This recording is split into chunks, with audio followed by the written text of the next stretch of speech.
I don't know if you've been paying attention at all to what happened with Hurricane Melissa, but it's been 5 days since Melissa pummeled Jamaica.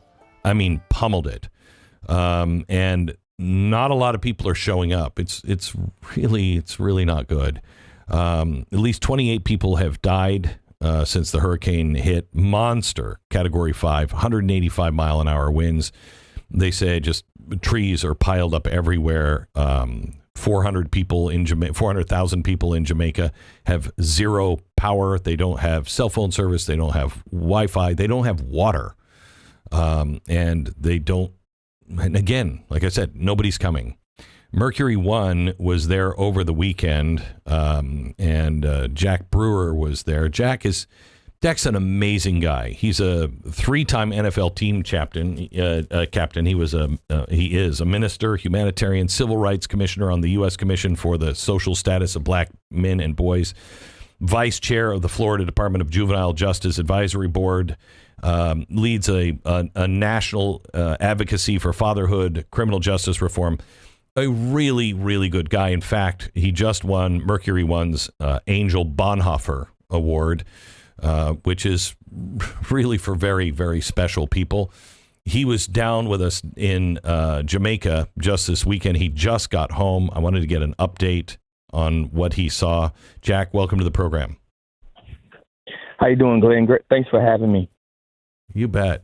What did you see down in Jamaica? It was horrific. I've been doing this organization's going on our 20th year. And so I've seen disasters, from across Africa and throughout the Caribbean and obviously in the U.S. And this is one of the worst that I've seen just in regards to the devastation. Homes completely leveled. I mean, down to the foundation. And the entire west side of Jamaica is without water, without electricity, and it's hard. It's tough terrain because a lot of these people kind of live up in the hills and the mountainous areas, and so as these trees are falling down, the infrastructure's electricity-wise is pretty old, and so the electric wires are just twisted all in the trees, and it's as you're driving around, you're being whipped by electric wires, and it's just a tough terrain, and unfortunately, everywhere that we were able to get to, we were the first there. And this is now we're going on 6 days after the storm, and these people don't have water. They don't have electricity.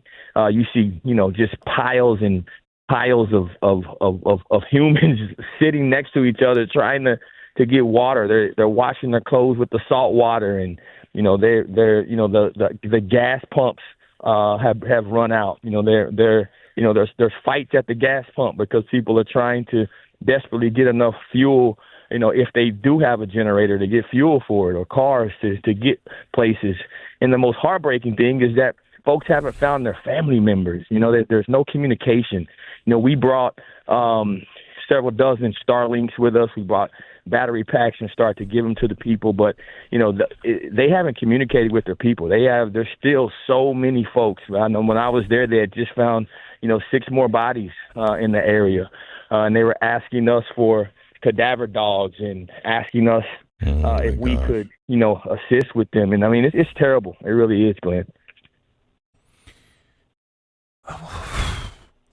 Did you see any American forces? I mean, did you see any? Who did you see there?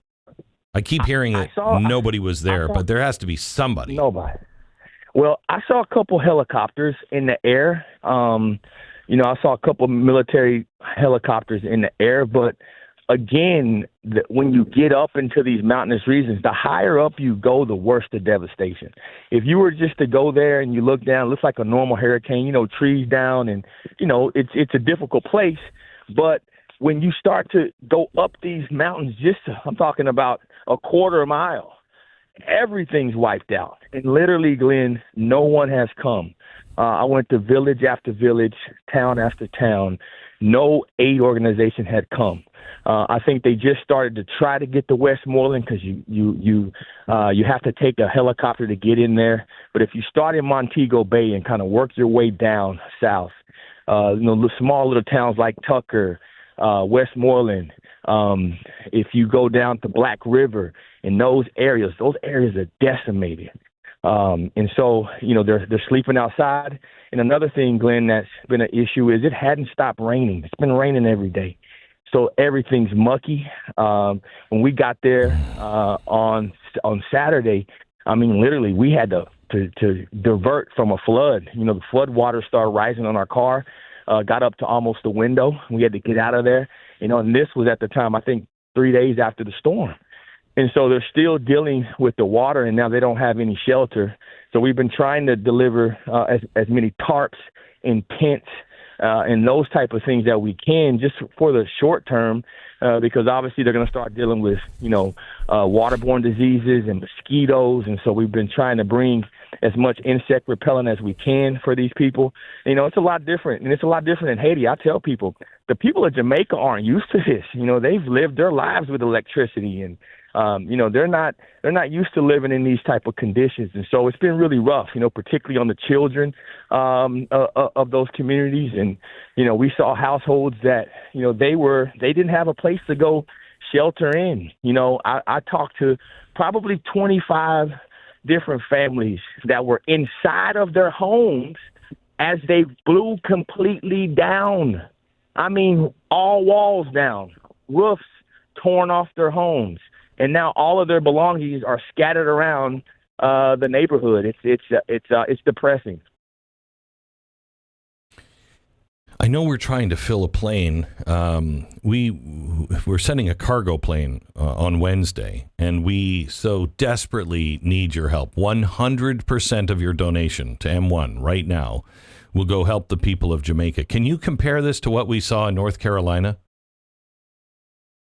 No question. The difference is in North Carolina, we have something called insurance, and we have, helicopters, and, we have actually, our fellow Americans can get there, In Jamaica, they don't have that option. And it's really depressing because you can tell the people are already, living in poverty.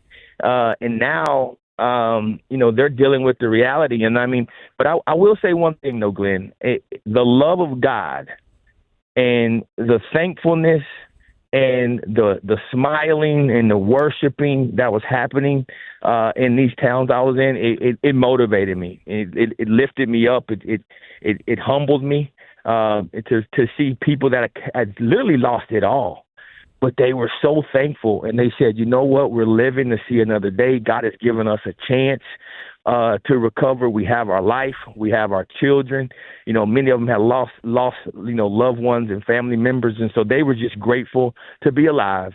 And so it was a humbling experience. But, to answer your question, from a destruction perspective, it is very similar to what we saw in the Carolinas.